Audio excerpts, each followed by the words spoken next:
出席今日同夢同想成立3週年典禮，我係今日嘅 MC Adrian。我係 Simi。Adrian 啊，今日係 Kidstream 嘅3週年咁大日子啦，咁你知唔知我哋今日會有啲咩活動啊？我梗係知啦，唔係點做今日嘅 MC 啊？今日除咗會慶祝同夢同想成立3週年以外，我哋仲會有一個名為《香港過去20年兒童權利大事回顧》嘅問卷調查發佈會，同埋同事3分真論壇添啊！咦，醒喎！其實每年我哋都好想藉住呢個機會向大眾宣揚兒童權利嘅訊息。我哋同夢同想其實係由一班對兒童權利充滿熱誠同埋18歲以下嘅兒童組成，當中唔少得2間倡導兒童權利嘅機構對我哋3年嚟不離不棄嘅支持同埋協助。喺呢度真係好多謝 ACA 防止虐待兒童會同埋 HKCCR 香港兒童權利委員會。我哋同夢同想有咗你哋嘅鼓勵同埋一班會員嘅努力，先至可以有今日嘅成果。講到嚟呢度真係有啲感動添，諗翻起我都參加咗有3年啦，我學到嘅嘢真係有好多好多。喂，今日好似唔係叫你致辭喎，你講晒嘅話，一陣間我哋 Kidstream 嘅代表就冇嘢講㗎啦。咁好啊，咁不如而家我哋有請同夢同想代表 Brian 出嚟同我哋分享一下佢參加 Kidstream 一直以嚟嘅感想啦。有請 Brian。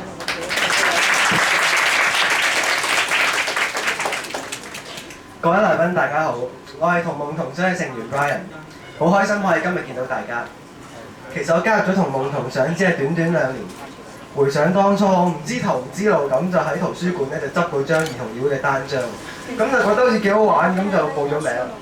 咁我一開始連兒童權利呢個 term 都未聽過，咁但係經過咗07年嘅兒童議會計劃之後呢，我就加入咗同夢同想呢個兒童組織。咁我喺同夢同想工作嘅2年間呢，我明白到兒童權利嘅重要性，同埋佢喺香港究竟係幾咁缺乏宣傳同埋培訓。咁喺學校呢，有好多同學都問我點解要加入啲咁多嘢做嘅組織，塞滿晒自己嘅時間表呢？咁冇錯，其實入咗同夢同想之後呢，時間的確係唔好用嘅。咁但係我覺得我學到嘅，我遇到嘅都比我其他同學多好多。我認為人生呢係一個機遇同埋選擇嘅組合。喺偶然間，我選擇咗留低，為推動兒童權利出一分力。我相信呢一個選擇並唔係一時嘅衝動。冇錯，同夢同想嘅工作係好繁忙，但我覺得我忙得值得，忙得開心，忙得充實。因為我哋堅持我哋嘅使命，我哋嘅目標喺香港推動兒童權利嘅發展，實踐同事同義嘅精神。今日唔單止係同夢同想成立3週年，亦都係聯合國兒童權利公約通過20週年。我哋衷心希望社會上有更多人會認識兒童權利。今日嘅同事3分親 Kids Cafe 目的亦都係希望大家明白到兒童權利嘅重要性。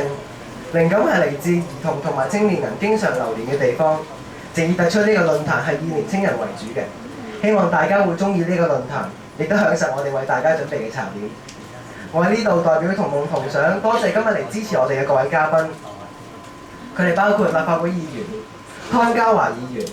梁家傑議員、梁國雄議員、資深傳媒人鄧藹霖女士、邵家臻先生、謝志峰先生、時事評論員黃岸然先生、香港人權監察主席莊耀光律師、防止虐待兒童會總幹事雷張慎佳女士、兒科醫生陳以誠醫生。此外，仲有台下陣容鼎盛嘅嘉賓，包括同我哋已經好熟嘅張超雄博士，睇住我哋大嘅葉麗常醫生，活躍於討論社會事務嘅 Roundtable 成員羅健熙先生，仲有香港天主教區副主教林明神父，同埋先賢學校嘅校長梁紀昌先生。當然唔少得特別代表政制及內地事務局嚟支持我哋嘅羅憲章先生同埋羅子君小姐啦。在座各位，你哋今日嚟到呢度，我哋討論呢個關於兒童權利嘅問題。我希望唔係短暫嘅，唔係維持1日嘅，而係喺未來嘅日子繼續支持我哋，一齊將兒童權利喺香港實踐，並支持我哋喺香港成立一個適合兒童就任何影響佢哋嘅事情自由發表意見嘅常設平台。我哋為呢個目標向前邁進。多謝大家。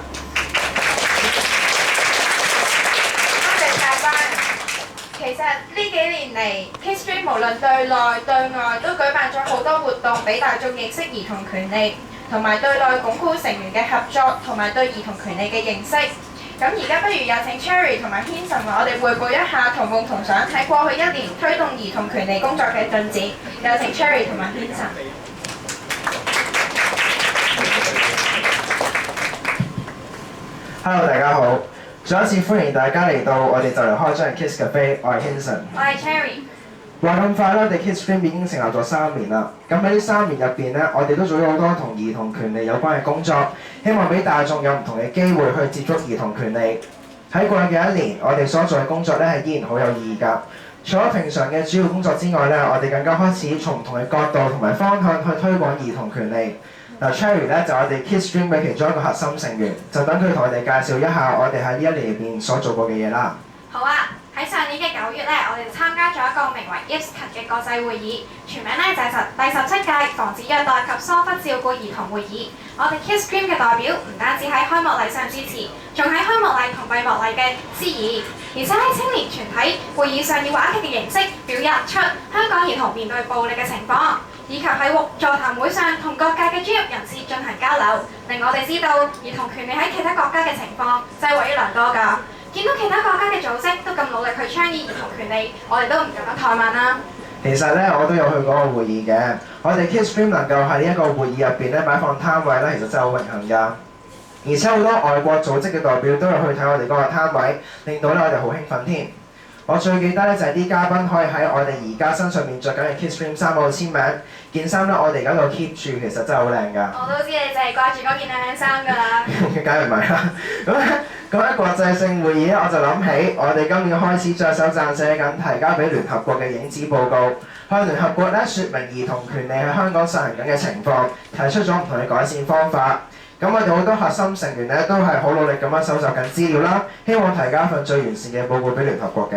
係啊，影子報告真係好重要㗎。而最特別嘅咧就係中國其中一間非政府機構救助兒童會，更加喺上個月邀請我哋去到昆明，直接同唔同地區嘅兒童分享我哋準備影子報告嘅工作同埋方法。而喺上年嘅呢段時間，我哋正忙於籌備第6屆嘅兒童議會，60位兒童議員都好俾心機去爭取兒童嘅權利㗎。